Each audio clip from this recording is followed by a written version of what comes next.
जय माँ भारती। मित्रों, विजयनगर आने के पहले हम राणा सांगा के विशाल हिंदू साम्राज्य मेवाड़ में थे। अपने शौर्य और पराक्रम से एक छोटे से मेवाड़ को विशाल हिंदू साम्राज्य बनाने का श्रेय राणा सांगा को जाता है। मेवाड़ की सीमाएं दिल्ली की सरहदों तक पहुंचकर लोधी साम्राज्य को ललकारने लगी थी और लोधी को पराजित भी किया था। कैद करके कुछ माह चित्तौड़ में कर लेकर वापस लोधी को छोड़ दिया गया था। इसी मेवाड़ के रणवीरों ने बयाना के युद्ध में आग उगलती तोपों से बिना विचलित हुए बाबर को शिकस्त दी थी। और इसी कालखंड में इसी कहानी की पुनरावृत्ति दक्षिण के विजयनगर साम्राज्य के कृष्णदेव राय ने बहमनी साम्राज्य को 5 हिस्सों में बांटकर किया। कृष्णदेव राय के बाद उसके प्रमुख सेनापति रामा राव ने भी हिंदू साम्राज्य का जो परचम लहराया वह मध्यकालीन भारतीय इतिहास में अमर हो गया। काश यह दोनों साम्राज्य उस दौर में यदि एक हो गए होते तो आज माँ भारती की कहानी कुछ और होती। भारतीय राजाओं की उदारता, दया भाव और युद्ध के नियम सदा ही स्वयं पर भारी रहे। ये शब्द कहने, सुनने और पढ़ने में तो बहुत अच्छे लगते हैं, परंतु होते बहुत आत्मघाती हैं। इतिहास में कई बार इन शब्दों ने बहुत नुकसान किया, परंतु फिर भी इतिहास से आने वाले राजाओं ने कभी कुछ ना सीखा। मेवाड़ का एक ही राजा था, बप्पा रावल, जिसने शत्रु को शत्रु समझा और अरबी लुटेरों को अरब तक खदेड़ा। उसके बाद जितने भी पराक्रमी राजा रहे हों, चाहे राजा कुंभा रहे हों, चाहे राणा सांगा रहे हों, सब ने मुसलमानों पे दया दिखा के यही गलतियां की। मुसलमानों के राज्यों को जीता, उन्हें बंदी बनाया, कुछ समय बाद कर लेकर उनको वापस स्वतंत्र कर दिया और उनका राज उन्हें लौटा दिया। ऐसी ही एक बहुत बड़ी गलती पृथ्वीराज चौहान ने भी की थी। युद्ध विराम किया उस समय जबकि मोहम्मद गोरी के सीने में तलवार उसकी आर पार हो जाती और मोहम्मद गोरी ने उसके बाद कहा कि युद्ध विराम तो पृथ्वीराज चौहान ने किया है, मैंने नहीं। और रात को धोखे से पृथ्वीराज के खेमे में हमला किया और जो परिणाम हुआ वो आप लोग पिछले एपिसोड में जान चुके हैं, समझ चुके हैं। बयाना के युद्ध में भी भागती हुई बाबर की सेना पर पीछे से हमला राणा सांगा ने नहीं किया। ये गलती थी, ये एक चूक थी, क्योंकि शत्रु जिन नीतियों का प्रयोग कर रहा है युद्ध में आपको भी उन्हीं नीतियों का प्रयोग करना चाहिए। नहीं तो आज दिल्ली की सल्तनत पर मुगल काबिज ना होते, राणा सांगा और मेवाड़ी काबिज होते। बयाना के बाद खनवा के युद्ध में भी जब मेवाड़ी योद्धा अपना रणकौशल दिखा रहे थे, युद्ध विराम के समय अपने घायल सिपाहियों को पीछे ले जा रहे थे, इसी बीच बाबर ने धोखे से फिर हमला कर दिया था और परिणाम स्वरूप एक तीर राणा सांगा की आकर लगा और राणा सांगा मूर्छित होकर गिर पड़े। एक जीता हुआ युद्ध पराजय में बदल गया। राणा सांगा की मृत्यु के पश्चात बाबर ने अपने साम्राज्य का विस्तार करना प्रारंभ कर दिया। राजपूती एकता फिर टूटने लगी।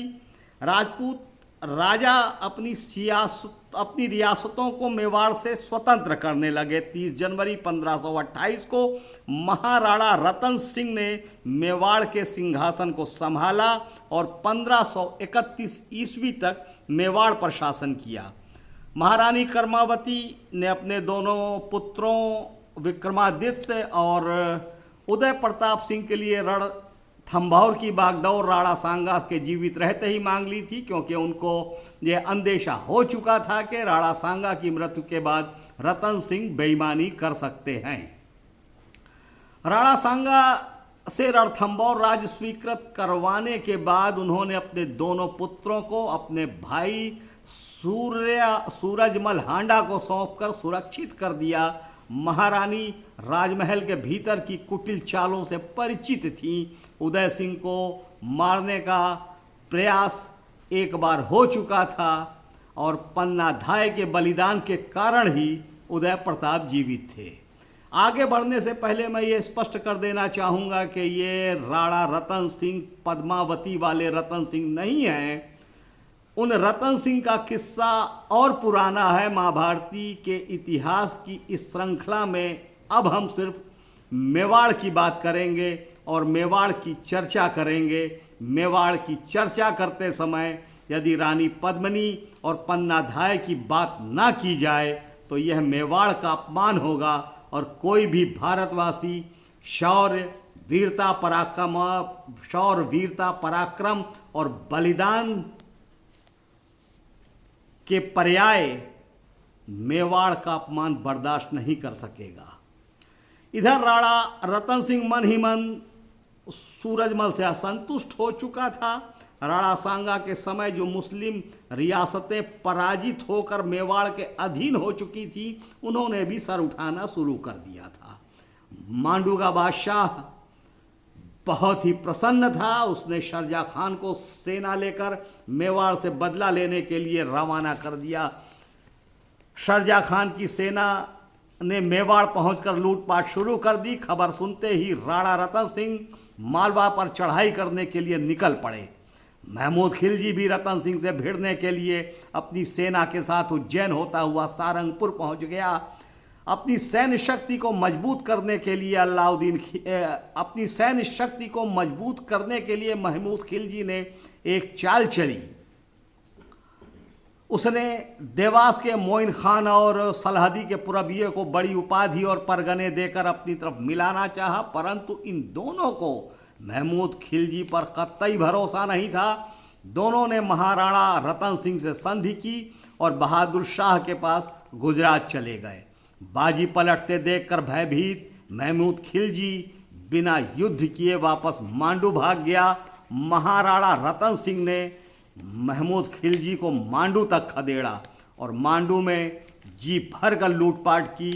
कुछ समय पश्चात राणा रतन सिंह वापस चित्तौड़ आ गए। अवसर का लाभ उठाकर गुजरात के बादशाह बहादुर ने मालवा पर आक्रमण करके उसको अपने अधीन कर लिया। रणथंभौर जो महाराणा रतन सिंह के भाई विक्रमादित्य और उदय सिंह के हाथ में था, अक्सर महाराणा रतन सिंह को खटकता रहता था। वह रणथंभौर को हथियाना चाहते थे। अपने उद्देश्य की पूर्ति के लिए उन्होंने कोठारिया के पूर्णमल चौहान को रणथंभौर भेजा। पूर्णमल चौहान विक्रमादित्य और उदय सिंह को चित्तौड़ आमंत्रित करने के लिए संदेश लेकर रानी हांडी यानी रानी कर्मावती के पास पहुँचे। सारा वृतांत सुनकर रानी कर्मावती महाराणा रतन सिंह की चाल समझ गईं और उन्होंने अल्पवयस्क राजकुमारों को चित्तौड़ भेजने से मना कर दिया। खबर सुनकर महाराणा रतन सिंह क्रोधित हो उठे और सूरजमल और उनके बीच में दरार और बढ़ती चली गई। नाराजगी इतनी बढ़ी कि महाराणा रतन सिंह के सिंहासन संभालने के समय टीके की रस्म के लिए रणथंभौर से भेजा गया हाथी और घोड़ा उसने वापस कर दिया और साथ ही यह संदेश भी भेजा कि राणा सांगा ने जो लाल लश्कर घोड़ा और मेघनाद हाथी रणथंभौर भेजा था उसे मेवाड़ को वापस कर दिया जाए। परंतु महाराणा रतन सिंह ने यह मांग ठुकरा दी। परंतु महाराणा सूरजमल ने यह मांग ठुकरा दी, जिससे राणा रतन सिंह और क्रोधित हो उठे। सूरजमल हांडा भी आने वाले अनहोनी से सशंकित थे। उन्होंने अपनी बहन रानी कर्मावती से विचार विमर्श किया और हुमायूं को राखी भिजवाकर मदद का आश्वासन मांगा। इसी बीच महाराणा रतन सिंह ने सूरजमल को फिर मेवाड़ आमंत्रित किया। सूरजमल की माता ने समझाया कि वह हमेशा मेवाड़ के साथ परिवार की तरीके से रहे हैं, पारिवारिक रिश्ते रहे हैं और कभी उन्होंने मेवाड़ को कोई क्षति नहीं पहुंचाई है, तो बिना भय के निर्भीक होकर सूरजमल को मेवाड़ जाना चाहिए। सूरजमल मेवाड़ की तरफ निकल पड़े। उस समय महाराणा रतन सिंह बूंदी में थे। माता की आज्ञा पाकर सूरजमल रणथंभौर से मेवाड़ की तरफ बढ़े, परंतु दोनों की मुलाकात बूंदी के समीप हुई। हाथी पर सवार महाराणा रतन सिंह ने घोड़े पर सवार सूरजमल पर वार किया, परंतु सूरजमल बच निकले। महाराणा रतन सिंह ने क्षमा मांगते हुए कहा कि हाथी की गलती के कारण यह चूक हो गई। सूरजमल हांडा अब और सतर्क और चौकन्ने हो चुके थे। इसी दौरान सूरजमल ने महाराणा रतन सिंह के साथी पूर्णमल चौहान को तलवार से मार गिराया। पूर्णमल चौहान को बचाने के लिए महाराणा रतन सिंह झपटे, परंतु खींची हुई तलवार का एक हिस्सा रतन सिंह के छाती में धंस गया और रतन सिंह मृत्यु को प्राप्त हुए। खबर सुनकर उनकी पत्नी महारानी पंवार सती हो गई। महाराणा रतन सिंह का कोई उत्तराधिकारी न होने के कारण 1531 में विक्रमादित्य ने मेवाड़ का सिंहासन संभाला। अब अगले एपिसोड में हम उदय प्रताप सिंह, जो कि महाराणा प्रताप के पिता थे, उनके बचपन की और कैसे उन्होंने संघर्ष करते हुए मेवाड़ का शासन संभाला, इस पर चर्चा करेंगे। और ये चर्चा बस 2-4 एपिसोड की और बची है, क्योंकि मेवाड़ की बात करते हुए हम महाराणा प्रताप के पुत्र अमर सिंह तक जाएंगे।